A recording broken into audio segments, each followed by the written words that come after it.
As gentlelady from New Jersey, Ms. Watson Coleman, for 5 minutes. Hi, can you hear me, Chairman? Thank you. First of all, I want to thank you for this this hearing. It has been very illuminating. I want to thank all the witnesses. Mr. Roggio, I do want to agree with you about how we mishandled the Afghanistan move, but I want us to get beyond that in this discussion today, because I think primarily we're concerned about this convergence of extremism that seems to target people, the same kind of people, the same anti-authority issues, even if they don't share the same ideology.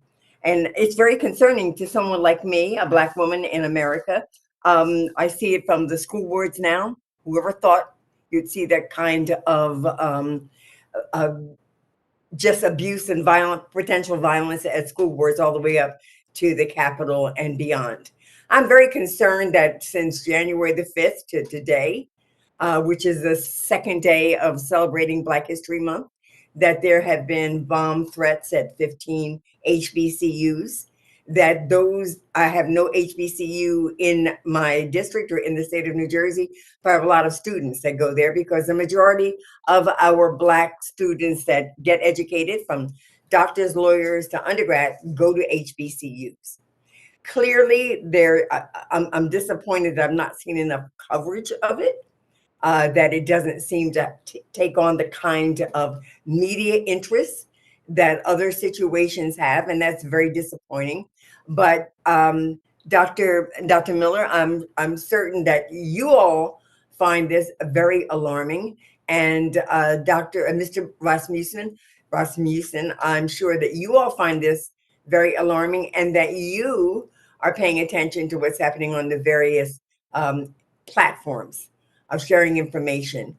So I'd like to know to what extent we know anything about sort of any coordination, any similarities in who's involved, and are we significantly recognizing this as a terrorist threat? It is, the way we recognize, rightfully so, anti-Semitic terrorist threats against Asians, terrorist threats against Muslims, terrorist threats against African Americans.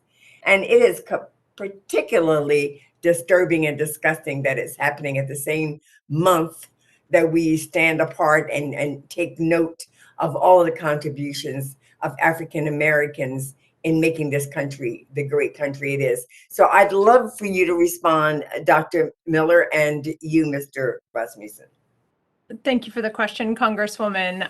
It is especially abhorrent to see these bomb threats coming in during Black History Month. And I would say that although right now we don't know, and our definition of terrorism in the country relies on intent, and we don't know the intent because the accountability issue and investigations are still ongoing, but we know the impact is to terrorize people. We know that the impact is to terrorize students and communities across the country, much like the Jewish community is terrorized every time that there's an attack, and any Asian American or any minority community is terrorized by ongoing attacks. And so I think we have to focus not just on these accountability and investigations and that part of it, but look at what are we doing to invest to prevent more of this rising, what appears to be coordinated. At least those phone calls came in within minutes of each other, either from the same person or from some sort of coordinated attack.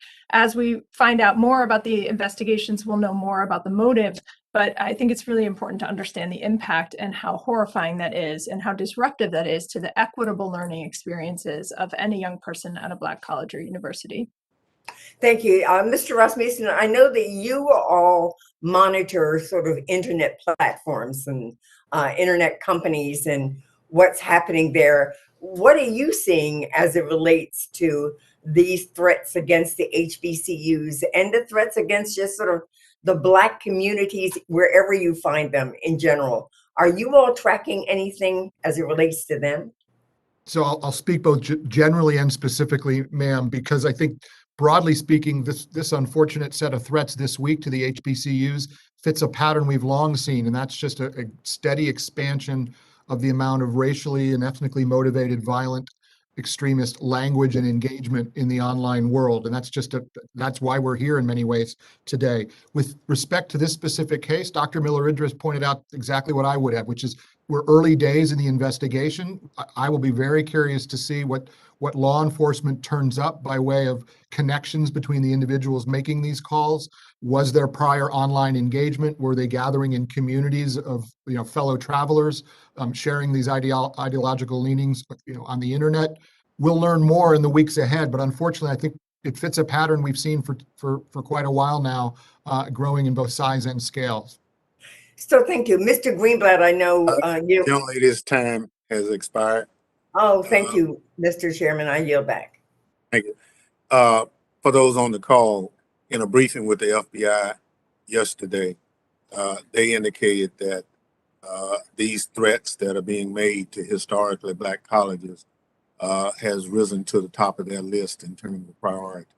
And they will give it whatever resource needed to come to some definition and ultimate capture of individuals who have started that. So we look forward to hearing from them. Thank you, Mr. Chairman, because my concern was going to be questioning about, do we need additional resources and what they might be. I thank you and I yield back.